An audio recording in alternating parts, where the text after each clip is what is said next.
Help, my inspection report is 60 pages long. I was hoping this house would pass inspection and not fail. Well, the truth is, houses don't actually pass or fail.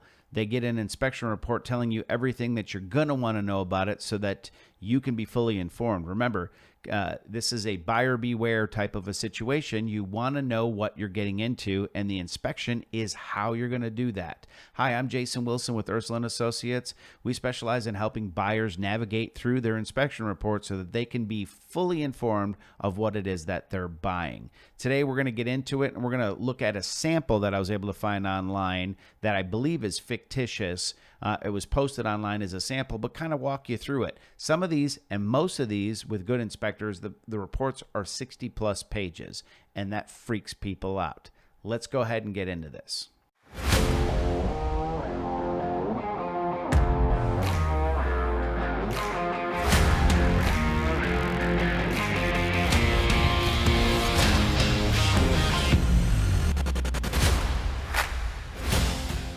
Okay, so the inspection report is a big deal, right? So what we want to look at on it is the things on there that are not up to current code versus the things that are failing versus the things that are safety, right? So it's kind of three categories of stuff that you're going to want to look at when you're talking about, how to go ahead and isolate this. So let's go to a sample report real quick.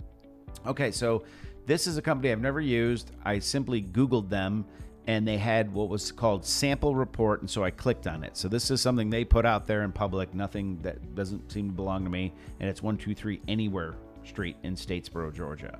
Now, I don't work in the Statesboro area. We're up in Cherokee County. We work Cherokee and Cobb County and the northern mountain areas, but that being said, we're just going to look at this fake one. So they're charging about $300, which would be reasonably priced, and this report is only 28 pages versus the 60 that we typically see. What it's going to do is it's going to go through and check some things that are satisfactory, just telling you what the materials are, what issue, those materials, are they satisfactory? They have issues. Most of the reports we see nowadays will have way more information than this. This is more of an overview, right? Needs to be cleaned, galvanized aluminum, plastic vinyl. It's telling you what needs to happen. However, it's considering it satisfactory in a lot of cases. Now, the reason you pay for a report like this is not to have everything be satisfactory, although that's your hope, but you want to be able to figure out what you're actually getting into. Even if it's a new construction house, I highly recommend hiring a qualified inspector. So we should probably mention that there is no such thing as a licensed inspector. They have to have a business license and business insurance, but there's no state license for home inspectors, right? So if you talk to the good ones, they'll say their industry is 1,000 miles wide and like 1 inch deep. So they'll look at something and say, hey, this doesn't fit the normal parameters. Ask a qualified professional to take a look at it to see if it's an issue. So one of the ones that we run into all the time is HVAC. So they'll look at the HVAC, and here's the one we see all the time, is they'll measure the differential, the temperature of the air going in the return and the temperature of the air coming out of the supply, and they'll do it with a laser, sometimes from a pretty good distance, and they'll measure that temperature. And their reports say it needs to be between 15 and 20 degrees. If you ask any HVAC technician, it should be between 18 and 21 degrees is the swing. They really want 20 to be the sweet spot as close as you can get it to it. But they're not measuring it where it goes in the wall and then somewhere on one of the 30 drops in the house where it comes out. They're measuring it at the unit itself, right? So they're going to take the unit, the air going in the bottom, it goes up through that big unit that you call an air handler or a furnace, comes out the top, and they're going to measure the temperature at the top, right? Because that tells you what the unit is doing, right? If the unit is, the air is hitting the unit and the system is changing that temperature by, let's just say 19 degrees or 20 degrees, then it is functioning as efficiently as it's going to get. Now the air travels up into the ductwork in a heated attic and it warms up. So before it comes out of the vent, the reason they're saying between 15 and 20 is because they're accommodating for some of that heat gathering that may happen. The problem we get is you see this on a report and they hire an HVAC technician to come in and check the unit, and the unit's functioning properly, which does not address the differential, right? There's no repair to the differential unless they re-insulate the house, right? That the issue is the attic is hot and the ductwork is being loaded down depending on the temperature of the day. So that's enough about HVAC, but it's one of the things you're going to see on a report like this. So the reason I categorize these in 3 different ways is because they need to tell you anything that doesn't meet current code. I'll give you a perfect example. Decks. Unless the deck was built, let's say the uniform deck code for Georgia or the area was changed, I think in 2021 or 22, right? So if you're buying a house that was built in the year 2000, or even in 2020, it's not going to meet the 2022 code.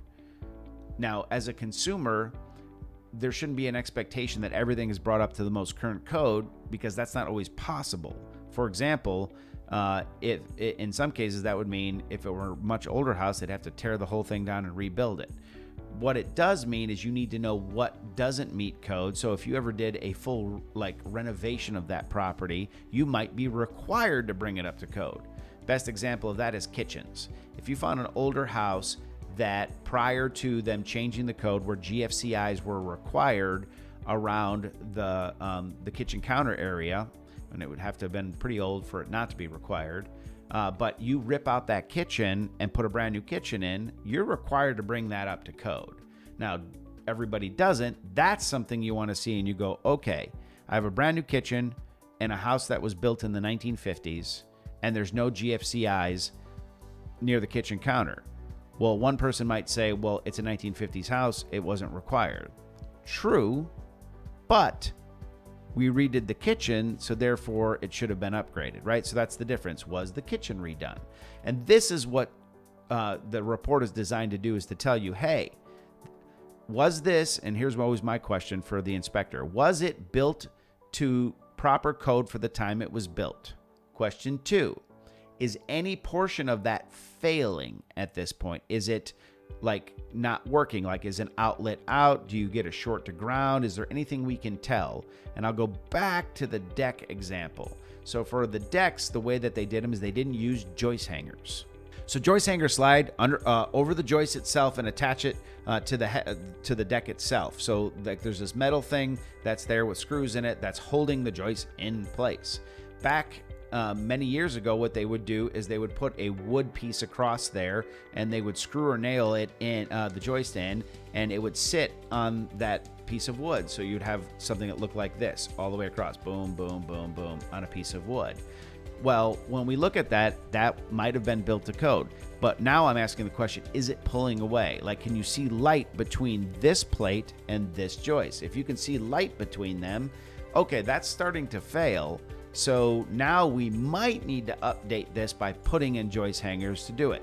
So the answer isn't, does it meet code? And if it doesn't, bring it up to code. The answer is it failing? And does it need to be brought up to code? Now, you as a buyer can ask for anything you want, but you have to understand the sellers are going to go, is this common and or frequent for somebody to address an issue like this? Or is this something that you're buying an old house, not a new house, should be kicked the can down the road?